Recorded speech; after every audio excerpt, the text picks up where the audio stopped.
Bonjour tout le monde et bienvenue sur cette vidéo qui va vous présenter les grandes tendances, le taroscope, pour vous les Sagittaires et ascendants Sagittaires pour l'année 2025.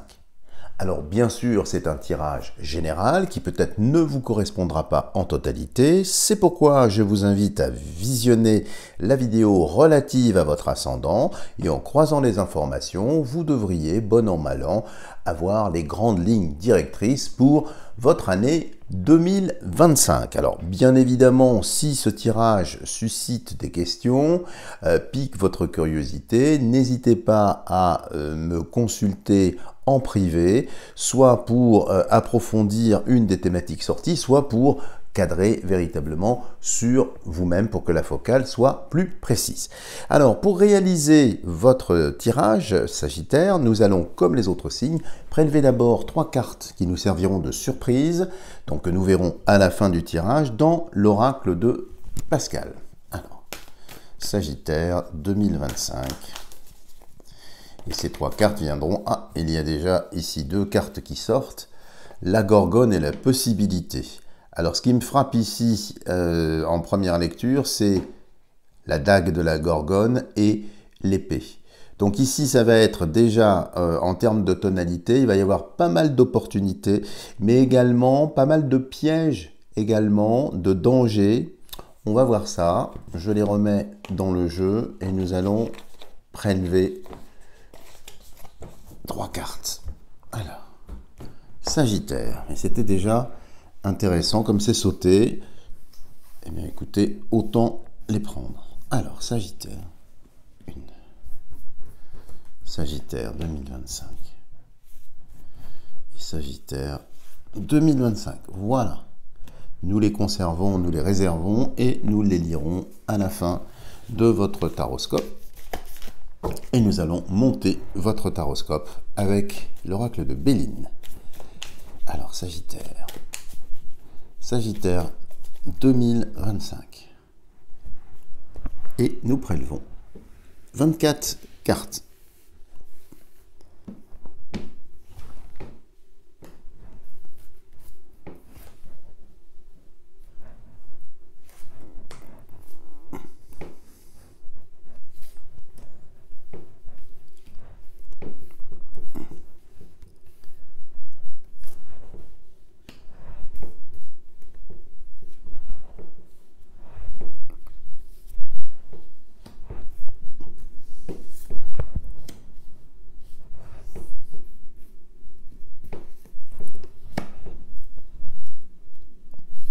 Et nous doublons ces maisons solaires pour avoir plus d'informations.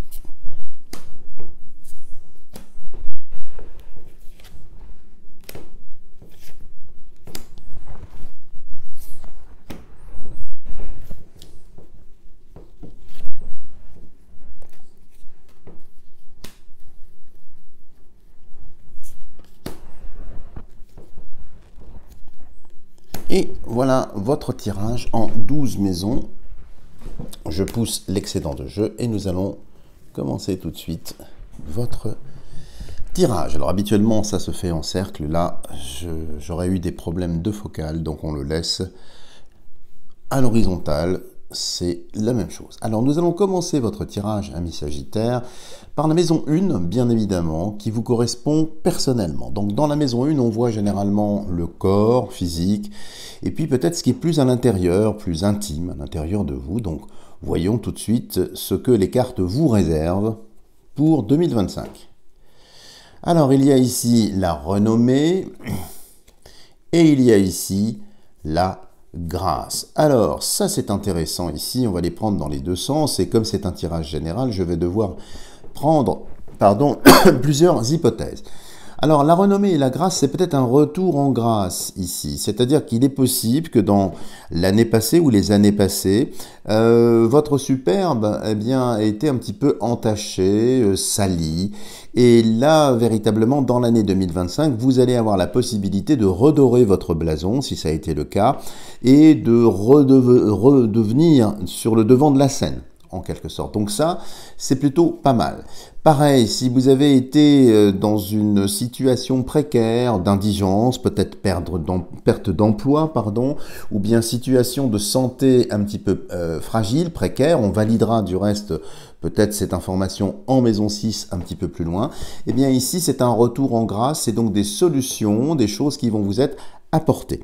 Si vous êtes artiste et que vous avez souffert un petit peu du public ou que vos œuvres, votre notoriété a été un petit peu entachée ou mise entre parenthèses, eh bien là, c'est plutôt quelque chose ici qui s'ouvre très positivement pour vous. Enfin, puisque nous sommes sur un tirage général aussi, il y a une dimension plus spirituelle ici qui indique que vous allez monter de niveau, monter de grade ou vous rapprocher du divin en fait. Hein. C'est l'ouverture du cœur. Donc, très bonne année si vous êtes dans ce plan-là. La maison 2, traditionnellement, c'est la maison des finances, de l'argent, des transactions financières de toutes sortes. Donc, voyons ce qui ressort pour vous, les Sagittaires. Alors, il y a l'eau et il y a la stérilité. Alors, que d'eau, vous me direz ici. Alors, l'eau, évidemment, c'est le flux, le flot, et donc financièrement, des entrées et des sorties, mais un équilibre un petit peu chaotique entre les deux, sans jugement de valeur de ma part. Donc, il y aura de belles rentrées, bien sûr. Surtout ici, je fais un petit retour en arrière grâce à la renommée et au retour en grâce, mais en même temps, soit il y a beaucoup de dettes, soit vous aurez tendance à être un petit peu panier percé pour l'année 2025. Donc attention de maintenir le cap et de ne pas vous entraîner dans une situation un petit peu plus compliquée, un petit peu plus fragile ici. Alors point de détail mais qui peut avoir son importance, si vous devez de l'argent à quelqu'un, que ce soit membre de la famille, ami, vous aurez des difficultés pour apurer cette dette en totalité. C'est-à-dire vous rembourserez, mais simplement une partie. Réciproquement aussi, si des amis ou des personnes vous doivent de l'argent, je ne pense pas qu'elles vont vous rembourser d'un seul coup. Donc ici, c'est plutôt un tiers. Alors, peut-être plus, je vous le souhaite, un tiers de la somme que vous avez prêtée qui vous est remboursée. Pareil, si vous avez fait des placements financiers dans des valeurs extrêmement volatiles, à risque donc, attention de bien avoir la main sur ce qui va se passer parce qu'il y a quand même la carte de la stérilité ici et cet esquif sur les eaux ici, vous voyez, tangue et ballotte un peu, ce qui annonce aussi une extrême volatilité. Donc attention aux placements que vous auriez faits, notamment à l'étranger. La maison 3, c'est ce qui concerne l'entourage. Alors ça peut être effectivement les collègues de bureau, les voisins, mais aussi les frères, les sœurs, les amitiés que vous pouvez avoir, hommes ou femmes du reste. Regardons ce qui ressort ici. Alors vous avez les plaisirs et l'union. Excellente carte ici. Alors, qui indique déjà en première instance que vous allez beaucoup sortir, beaucoup être invité. Donc, il y a une vie sociale qui foisonne, qui est assez effervescente, très positive ici. Et puis, il y a l'amour. Il y a l'amour dans le plaisir. Je ne serais pas étonné que dans la sphère amicale ou dans la sphère professionnelle ou des personnes que vous connaissiez déjà, eh bien, il y a une histoire d'amour. Comme si une personne que vous avez déjà connue ou que vous connaissez déjà, qui ne s'est peut-être pas déclaré, qui n'a pas déclaré sa flamme ou son inclination pour vous, eh bien, serait amené à le faire en 2025 et donc avec une union, donc quelque chose de stable, quelque chose de plaisant, quelque chose de tout à fait agréable. Alors, nous jetterons un œil, enfin plus qu'un œil, du reste, en maison 6, en maison 5, pardon, pour voir si les amours se confirment, et puis en maison 7, pour voir en fait le triptyque. Mais ici déjà, c'est très très positif sur la sphère amicale, et puis ça indique aussi que vous allez tisser des liens avec de nouvelles têtes, de nouvelles personnes. Possiblement autour, ici les plaisirs, c'est les passions que vous pouvez avoir, quelle que soit cette passion, ça peut être le théâtre, ça peut être, je sais pas moi, la natation, le saut en parachute, tout ce que vous voulez. Eh bien, dans l'agrément ici, il est possible que vous fassiez une rencontre qui soit très très intéressante pour vous d'un point de vue sentimental. On ne peut pas faire mieux, bravo. Poursuivons avec la maison 4. La maison 4, c'est la première maison angulaire de votre jeu. C'est la maison du foyer, par extension également de la racine, de l'histoire aussi, de vous-même. Donc, voyons un petit peu ce qui ressort ici pour 2025. Alors, il y a vol et perte. Et vous avez le feu. Alors, ça, effectivement, c'est assez tendu sur le foyer. C'est possible que dans la famille, il y ait des tensions, des dissensions avec les enfants, des colères, des caprices, voire certains enfants qui auraient peut-être un comportement un peu trop vindicatif, un peu trop insolent, un peu trop... Voilà, enfin, ça va être difficile ici par rapport aux enfants. Surtout si les 10 enfants ont déjà commis des actes un petit peu borderline, on va dire, ou un peu répréhensibles. Là, vous allez avoir, semble-t-il, pour certains, puisque c'est un tirage général, des difficultés à gérer un petit peu les choses. Dans le foyer, faites attention au vol, aux pertes, surtout s'il y a des tierces personnes qui viennent chez vous. Je pense possiblement à des femmes de ménage ou d'autres personnes, je ne sais pas, des jardiniers, des gens qui viendraient chez vous, si vous avez cette possibilité financière de vous le permettre. Donc ici, il y a des vols, des disparitions inexpliquées. Attention au foyer aussi avec le feu, de façon beaucoup plus triviale ici, aux pannes de courant électrique, au tableau électrique qui serait peut-être pas conforme, je sais pas. Vous pouvez avoir des tracasseries ici sur le foyer avec l'électricité. L'eau, je pense pas. Non, mais c'est en lien avec le feu et c'est mercuriel. Donc moi, je ressens tout de suite ici la partie électrique. Pareil, si vous avez des travaux à mener, attention aux personnes que vous allez employer. Parce qu'il y a vol, perte, il y a peut-être des personnes qui ne seront pas très impliquées dans ce qu'elles vont faire ou qui seront impliquées pour prendre un acompte, mais pour achever le travail. Donc, prudence ici sur la maison 4, avec le foyer. Et nous arrivons à la maison 5, alors c'est là où on va voir si ce que nous avions vu en maison 3, c'est-à-dire les amours dans une passion, que vous exerceriez, si elle se confirme ou pas, on va voir la charge symbolique de la maison 5 pour vous, Sagittaire. Alors il y a la table et il y a le départ. Alors ça c'est intéressant. Il y a plusieurs hypothèses. La table valide un petit peu ce dont je vous parlais avec l'effervescence qu'on avait vu ici. Vous savez, cette lyre ici d'Orphée. Donc vous allez effectivement beaucoup sortir. Il y a le départ qui peut vouloir dire aussi que vous allez beaucoup bouger, possiblement pour aller rencontrer un amour. Par réciprocité symbolique, si on le met comme ça, il est possible que quelqu'un qui vous aime, qui vous affectionne particulièrement, se déplace, se rapproche de vous. Voire, par extension et extrapolation, c'est peut-être un ex aussi, ou une ex, qui vous inviterait à déjeuner, à dîner, qui essaye d'avancer son pion, qui essaye de revenir dans votre jeu. C'est pas négatif, mais c'est un petit peu compliqué, parce que je n'aime pas le couple ici Lune-Vénus, ou Vénus-Lune quand on le prend de l'autre côté.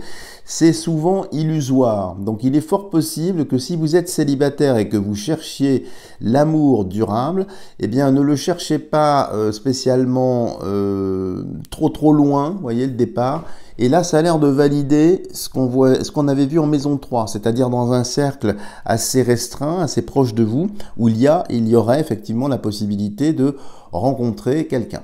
Alors, il y a aussi une autre signification, bien sûr, si vous êtes en relation avec quelqu'un, dans une union libre, ou sans être régularisé pour autant, il est possible que quelqu'un s'en aille, ici aussi, avec le départ. Homme ou femme. Donc, il y a quand même une certaine stabilité dans la sphère amicale avec de belles opportunités. Moi, c'est ce que je vous recommanderais. Par contre, si effectivement il n'y a personne d'identifié à ce stade autour de vous, eh bien ici, peut-être qu'il va vous falloir chercher plus loin, c'est-à-dire peut-être regarder en direction du passé, pourquoi pas, ou bien il y aura peut-être des relations longue distance, voire au-delà des mers. Voilà ce qui ressort. Donc, c'est quand même pas très posé symboliquement. Ça reste un petit peu bancal. C'est pas pour ça qu'il va rien se passer et que ça n'est pas une année intéressante. 2, 3, 4, 5. La maison 6 qu'on n'aime pas trop. Parce que c'est la maison des maladies, c'est la maison des obligations, du travail aussi, tout ce qui s'impose à nous, et ça peut parfois être une maison assez lourde symboliquement. Donc regardons pour vous. Eh bien écoutez, ça démarre très bien avec réussite. Réussite dans le travail ou réussite dans l'entreprise. Alors évidemment, la première signification ici, c'est une réussite professionnelle avec passage de grade éventuellement. Donc vous aurez, vous passerez cadre si vous ne l'êtes pas, ou si vous êtes cadre, vous passerez cadre sup. Enfin, je ne sais pas quelle est la hiérarchie dans les entreprises. Donc très positif professionnellement. C'est une année d'opportunité, on l'avait vu dans la coupe, dans ce qui est sauté du jeu de l'oracle de Pascal tout à l'heure, c'est validé ici. Donc ça veut dire que c'est une année aussi où il faut saisir votre chance. Si vous souhaitez gravir les échelons, il faut y aller. Si vous souhaitez avoir une promotion, il faut y aller. Il faut vous mettre sous la lumière, vous prendre en main. Autre chose aussi, si vous passez des concours dans l'administration, si vous êtes fonctionnaire, concours ou diplôme ou toute forme d'études, vous réussissez aussi. Super, avec une reconnaissance d'un point de vue professionnel ici. Donc c'est plutôt très bien. Comme nous sommes dans la sphère, dans la maison 6, et que ça touche la santé, réussite ici avec entreprise, ça veut dire la réussite de la thérapie qui sera utilisée pour vous soigner, pour vous guérir. Donc les médecins vont arriver à juguler, à soulager quelque chose si vous étiez évidemment en souffrance ou dans cette configuration-là. De même, si, parce que c'est fort possible ici, si vous avez programmé une intervention chirurgicale, qu'elle soit lourde ou bénigne, ici, il y aura effectivement réussite, mais dans les 6 premiers mois de l'année. Alors, c'est pas à prendre, je dirais, comme ça de façon absolue, hein. Des fois je peux me tromper, surtout que je suis dans un tirage général, mais il y a la réussite d'une intervention chirurgicale qui vous soulage. Bon, donc on ne peut pas faire mieux ici. Nous allons poursuivre avec la maison 7. La maison 7, c'est le dernier triptyque des amours, c'est la maison du couple. Que vous soyez marié ou pas marié, du reste, hein, en concubinage ou en union libre, peu importe. Mais c'est aussi par extension les partenariats que vous pourriez avoir avec des... je ne sais pas si vous avez votre propre job et si vous avez des partenaires, ça ressort également dans cette maison-là.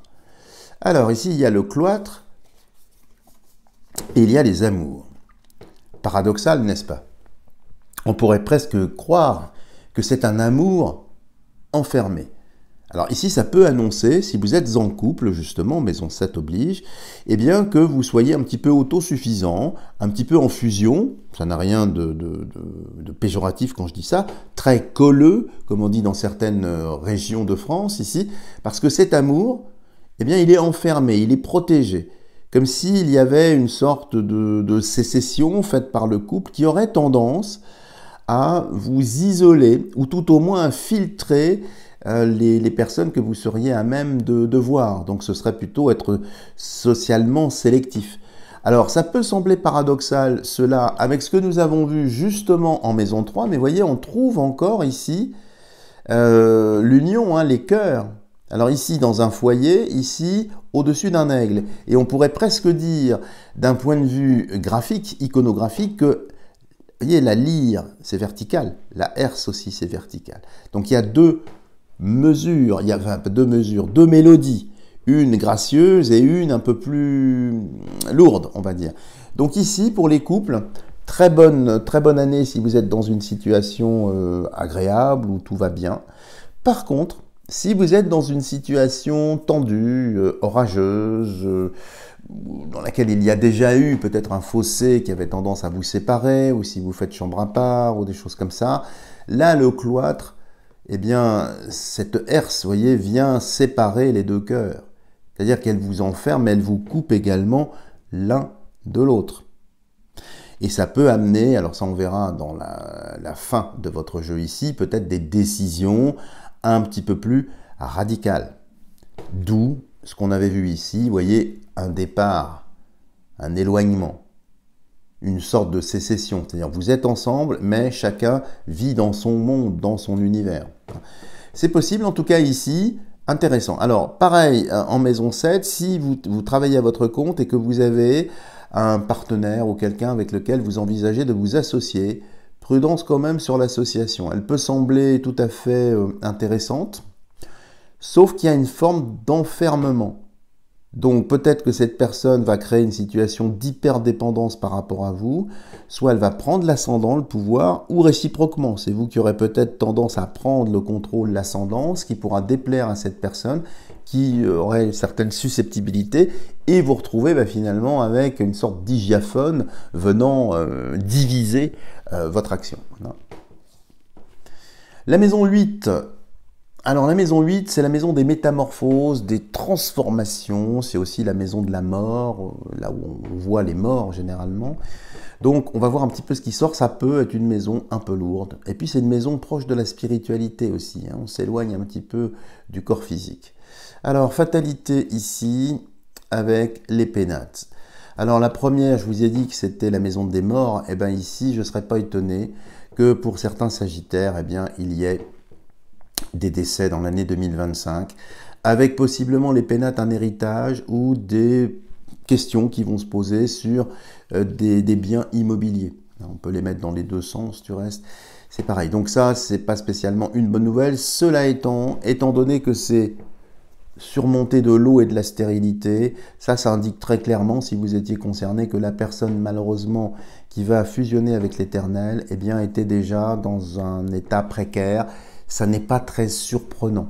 C'est-à-dire que c'était mathématiquement prévisible que malheureusement cette échéance arrive ici.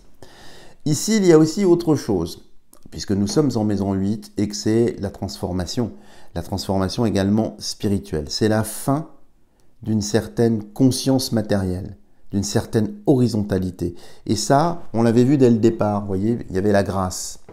La grâce et la renommée. Ici, c'est la verticalité.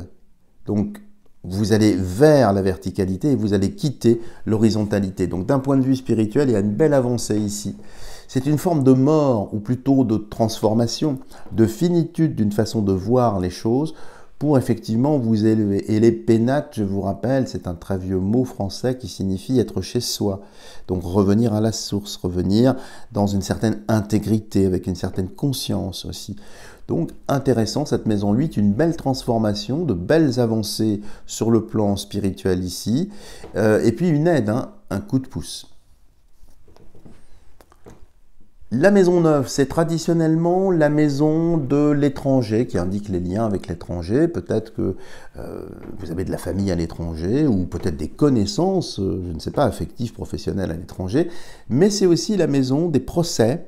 Alors des procès que vous pourriez intenter en tant que demandeur ou dont vous pourriez être victime en tant que défendeur cette fois-ci, puisque c'est réciproque. Regardons ce qui ressort ici.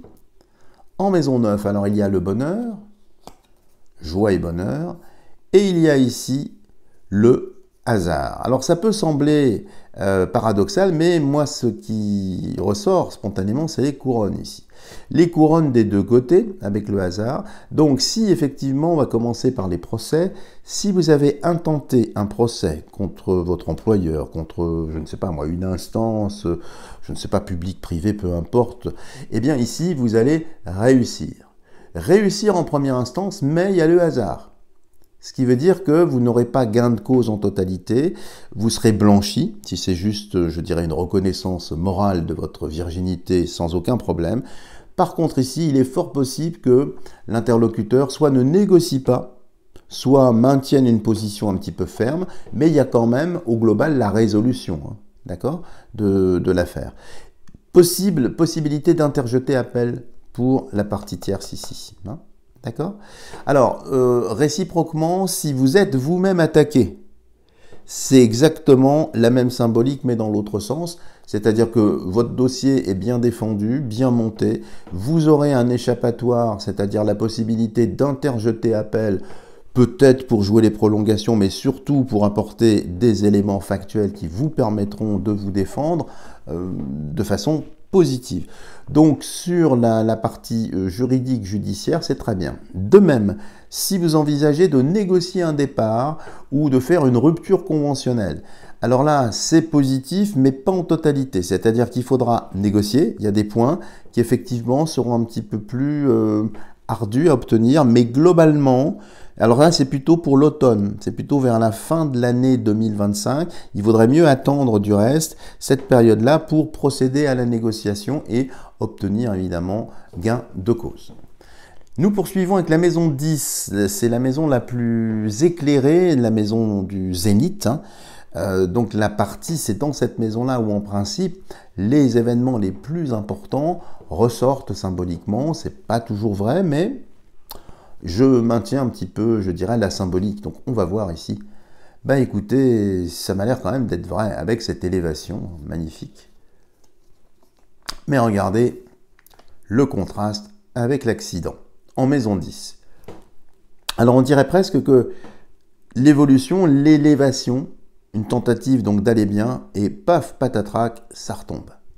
Et ça montre bien que votre année 2025, il y a comme une scission. Il y a 6 mois avant, 6 mois après. Et je pense que c'est dans ce sens-là. Donc ça veut dire que pour vous élever, pour construire, pour semer vos graines, eh bien il vaudrait mieux semer les graines dans les 6 premiers mois de l'année, parce que les 6 derniers mois de l'année seraient, je le mets au conditionnel bien sûr, c'est un tirage général, un petit peu plus difficile ici. Alors, on voit, vous voyez, une tour foudroyée. Je regarde juste au-dessus ce qu'on avait vu en maison 4, c'est-à-dire la famille, le foyer. Alors, ici, je vous parlais de vol, de personnes tierces. Il est possible aussi qu'il y ait des accidents domestiques. Toujours pour de l'électricité, toujours pour peut-être, ça peut venir de la toiture, il peut y avoir des risques d'orage, de paratonnerre, de feu aussi, donc prudence sur une habitation, ça renvoie, ça fait un écho, et c'est bien aussi, alors je le fais plus, c'est plus visible si vous voulez, si je le mettais en cercle, mais là je n'arrive pas à trouver la focale, je suis désolé, je suis une vraie buse, pardonnez-moi. Bon, revenons-en à vous Sagittaire, ici sur la maison 10, donc une belle possibilité de vous élever, mais aussi ici, ça indique que spirituellement, vous allez vous élever, on l'a vu, juste ici, j'ai pas de problème, seulement, quelque chose vient faire barrage, vient vous bloquer, vient vous stopper. Et ce qui peut venir effectivement comme ça, c'est que vous êtes rattrapé par quelque chose ici du passé. Et c'est une histoire possiblement familiale, qui peut être douloureuse. Ça peut être des souvenirs douloureux, ça peut être aussi des choses que l'on vous a cachées.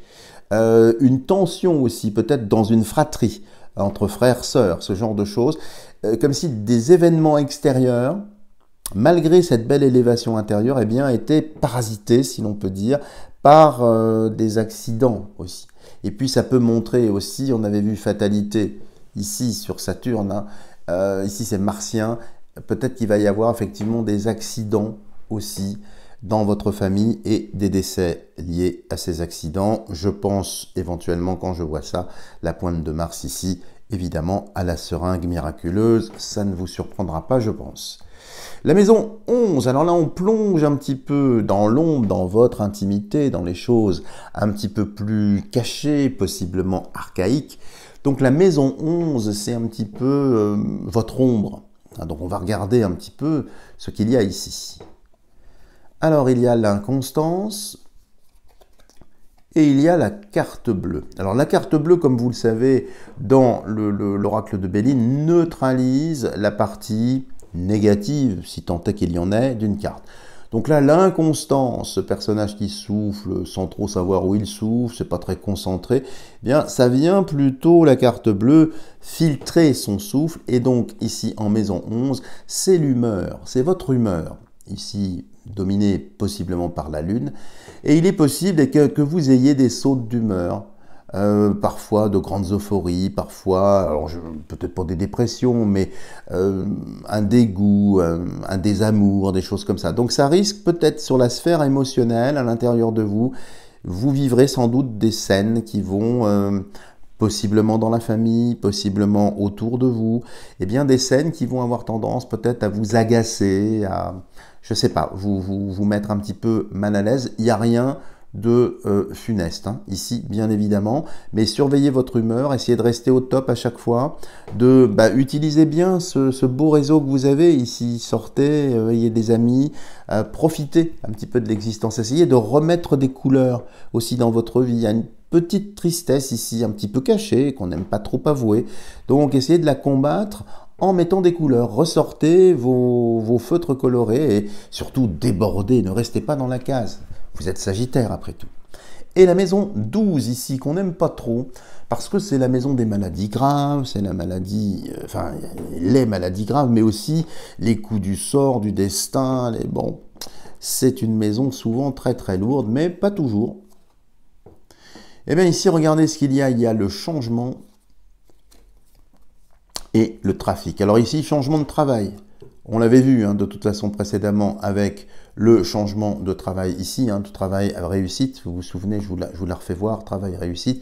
Et bien ici en maison 12, qui est le double du 6, eh bien ça a l'air même d'accélérer les choses. Alors là, apparemment, je vous avais parlé de 6 mois pour le travail. Ici, pas du tout.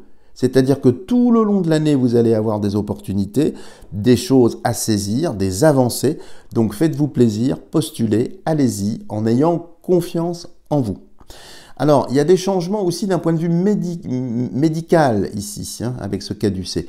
Peut-être des changements de protocole de soins, de pharmacopée, de, comment est-ce qu'on appelle ça, posologie, peut-être dans les substances qu'on pourrait effectivement vous administrer. Mais ça va dans le bon sens. C'est mercuriel ici, donc il y a des changements notables qui sont positifs ici, surtout si vous étiez dans un état de santé un petit peu difficile ou un petit peu précaire. Tout va bien. Et puis, il y a des changements, vous voyez, je rebondis ici sur ce qu'on avait vu avec le départ et la table. Il y a vraiment la possibilité pour vous aussi de déménager, voire en maison 12, de trouver un travail à l'étranger. Ou si vous êtes à l'étranger, de changer de pays tout en restant hors de France. Voilà ce que je peux vous dire, amis Sagittaires, sur votre taroscope en 12 maisons. Pour achever notre lecture, eh bien, dirigeons-nous vers la surprise de l'oracle de Pascal pour voir un petit peu si ces informations vont valider ou invalider ce qui est sorti. Alors le calice ici, évidemment, qui peut être le poison ou le remède, et ça, on voit bien la symbolique qui était ici, vous savez, l'élévation et l'accident. Donc ça peut être une coupe qui vous sauve, ça peut être effectivement un sérum qui vous sauve, ça peut être aussi quelque chose qui vous empoisonne. Donc une année, et voyez, on trouve bien ici aussi l'émotionnel qui peut être effectivement assez ballotté. Donc prudence, vous voilà prévenu. La gorgone qui était sautée, vous vous rappelez tout à l'heure. Alors ici, la gorgone avec le calice, c'est quelqu'un qui vous prépare un mauvais coup. Possiblement dans la sphère professionnelle ici. Donc attention, prudence, parce que serpent dans serpent, s'il serre pan, il serre la totalité et c'est en lien avec le travail pour moi. Donc prudence dans votre travail, ne prenez pas tout pour argent comptant. Et la dernière, regardez le carrefour, le choix à effectuer, partir ou rester. Ça peut être d'un point de vue professionnel, ça c'est quasiment sûr. D'un point de vue affectif aussi, quand on mélange un petit peu les occurrences ici, c'est la même chose. Voilà les amis Sagittaires, si vous avez aimé cette vidéo, n'hésitez pas à me lâcher des tonnes de petits pouces en l'air, à partager massivement cette vidéo pour lui donner plus de visibilité. Bien évidemment, je demeure à votre entière disposition pour effectuer des tirages personnalisés. N'hésitez pas. Et puis, eh bien, je vous dis à bientôt pour une prochaine vidéo.